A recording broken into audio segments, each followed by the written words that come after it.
Bonjour à tous. Dans cette vidéo, on va analyser le cours du fameux Dogecoin.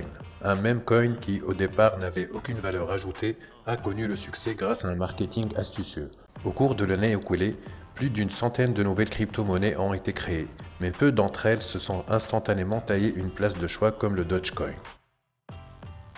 Le Dogecoin a sponsorisé de nombreux événements de premier plan tels que les Jeux Olympiques d'hiver. Mais malgré cela, il y a peu d'endroits où utiliser la pièce. Et à la place, le Dogecoin est devenu de facto une monnaie de basculement sur Internet. Donc, on va faire une analyse technique complète du graphique du Dogecoin pour avoir une idée de la probable direction du cours et les objectifs qu'on pourra atteindre. Donc, on commence notre analyse en monthly. On active le mode logarithmique pour mieux visualiser le graphique.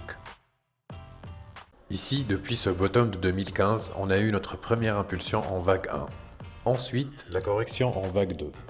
Après, on a eu cette forte impulsion en vague 3. Ensuite, on doit avoir notre deuxième correction en vague 4 qui apparemment n'est pas encore terminée.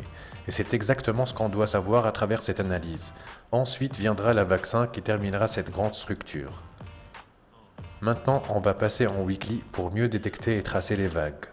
Ici, on a eu notre première impulsion en sous-vague 1, décomposée en 5 vagues bien sûr. Ensuite, on a eu cette grosse correction en vague 2, décomposée en double zigzag, en W, X et Y.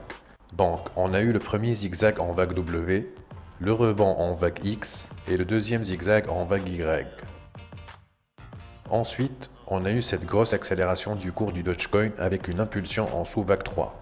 Et on peut aussi voir cet autre impulsif d'un niveau fractal inférieur en sous-vague 3. Ensuite, on a entamé cette deuxième correction du cours qui doit être la vague 4.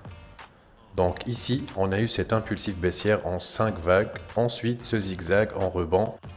Donc là, on doit forcément s'attendre à ce que le cours du Doge corrige davantage avec une autre impulsif baissière pour compléter cette vague 4 qui apparemment va développer un zigzag. Maintenant, on va tracer les supports et les résistances pour connaître les points de chute probables où le cours du Doge pourrait s'asseoir. Ici, on a eu notre ATH. Ici, on a une zone de support qui est devenue une forte résistance et qu'on doit casser pour espérer une reprise à la hausse du cours du Doge. Ici, on a notre support actuel. Ici, on a ce très gros point de support où le Dogecoin pourrait s'asseoir et marquer la fin de la vague 4. Et si nous cassons ce support, toute cette structure sera invalide et la chute sera longue et violente et la prochaine cible se trouve ici, sur cet ultime support. Donc si la vague 4 échouera ici, on aura ce probable objectif selon le niveau gold de l'extension de Fibonacci aux environs des 7-8 $.